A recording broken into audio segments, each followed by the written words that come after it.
So it's kind of a sword and sorcery thing, but it's also kind of a buddy cop thing. In fact, you want to know what it is?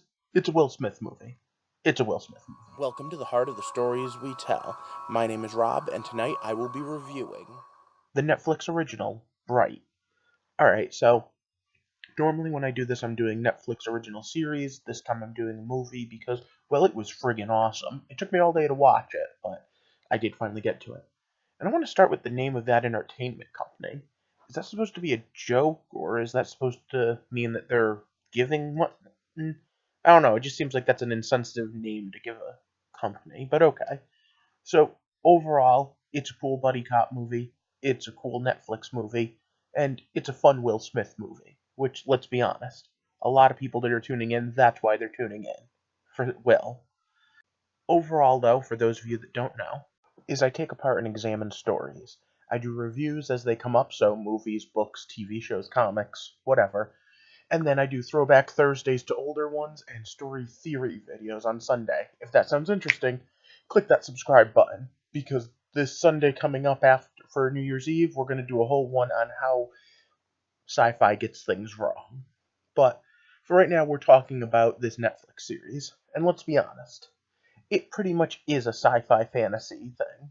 In fact, it's Shadowrun. For those of you that don't know what Shadowrun is, Shadowrun's a quasi-futuristic magic blended with super technology to make a dark dystopian urban fantasy. Urban fantasy is one of those things I talk about a lot because it's one of my favorite genres. When you take magic and throw it into the real world. And of course, if you think about it for even just a second, magic, when you see it in movies, when you read about it in stories, when you play them in games, are game changers. Magic itself can do all sorts of things that the real world can't adapt for. So magic being a WMD just makes sense. But this also isn't just an urban fantasy. This is a buddy cop movie. Along the same lines as Lethal Weapon was, you have two detectives, two police officers that are from different places. In fact, we've seen Will Smith do this before, although not exactly the same character. And we've seen strange crosses over of different genres in the buddy cop movie before. And I just want to make sure and be perfectly clear. Having an orc is not the strangest buddy cop movie I have ever seen. Not by a long shot. So once again, it's stop. Spoiler time. Okay, it's not too much of a spoiler, but first thing you realize is that this is all about racism. And instead of the normal fantasy racism where humans hate orcs and you come to learn that there might be a good orc, the idea here is that the orc is just the next level of racism, that there still is Hispanic, black, whatever racism going on. And at times this can seem a little heavy handed, especially with the fact that normally when you look at something like a Will Smith movie, you're expecting something a little lighter. But at the same time, I think it's handled well most of the movie. We have some really great interaction moments, and of course, the buddy cop angle works out well because the two of them aren't on the same page. Will Smith's like, look, I just want to get that job done, and the orc is all like, no, seriously, I want to be a hero. Scott Ward, played by Will Smith, and Nick Jacoby, that's the orc, could not be more different. And the fact is that Jacoby he wants to be a cop so bad. He wants to be the hero of the story because once long ago the orcs chose the side of the Dark Lord, and that's what gets them a lot of BS. The humans and the elves, on the other hand, chose the light. Now, throughout the movie, we get to see lots of interplay here and there, and a lot of good jokes, and some pretty messed up things. But you want to know what the main thing we get to see is? We get to see inside the minds of these two very different cops. So I guess we'll start with Ward. Ward looks at this and goes like, "WTF? I just wanna finish out and get my severance, my pension. I just want to do the bare minimum to get by." But he's also a super good cop, and we get right from the beginning the fact that there's something a little different about him. Now, today is his first day back on the job after getting shot in the chest, and kudos for someone for realizing what happens when you get shot with a bulletproof vest on. You go, oh, and then like go to the hospital because you probably have broken ribs, maybe a concussion, you name it. The orc that shot him got away. And of course, everyone said, oh, Jacoby let him get away, because all orcs stick together, right? And Jacoby was hiding a secret about that, but not the one that they thought. And I think it was pretty cool the fact that in the end, they could both agree. Now, the fantasy racism even gets taken to another level, because we have these insect-like fairies flying around. And they look pretty much humanoid to me. And they act at least somewhat humanoid. And yet, at the same time, the same way it's not okay to be racist against orcs in the end, they even have the fairy fly up at the end of the movie and be like right in your face, because I guess fairy lives don't matter. Alright. So then there's the elves, and the elves are weird because they're in one way high class and high powered, but it's not looking like it's actually elf over human. I'm not entirely sure how that was supposed to go.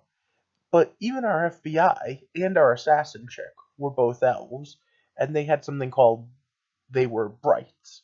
They had the ability to wield magic. They were wizards, more or less. You're a wizard, Harry. Congratulations. Well, again, magic has the ability to totally alter the landscape. And that's where things get hinky. Because we have this chick that can do magic, which includes even some level of necromancy. And she had this wand. And this wand is like that WMD. Anyone who was holding it can use it to make wishes. And we get some pretty dirty jokes about going back to your prom, and your prom being different than mine.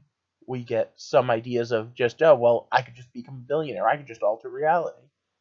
We even get to see how much altering reality this thing is allowed to do. Because it can bring back the dead. And I want you to stop and think about that for a second. We're not just talking throwing around bolts of magic, which they do. We're not talking about just teleportation, which it looks like they do.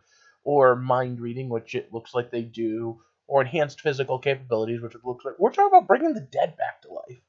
On a scale from 1 to 10, that's at least a 7. At least. Overall, they ran 2 major arcs. First, Jacoby had to come into his own and find his place in the police force. Specifically, being able to find a way to bridge being both an orc and a cop.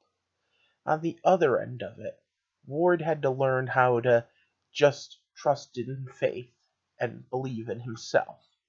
And really, the fact that sometimes doing the right thing is the right thing just because it's the right thing. Oh yeah, by the way, he might also be a wizard. Congratulations, you're a wizard, Harry! But in the end, they both got these cheesy medals, and the cops who were total turncoats had to be, oh yeah, we're going to give them posthumous awards because they were gunned down by bad guys. And the FBI had to be like, yeah, we're going to cover this up. And realistically, I guess they had to.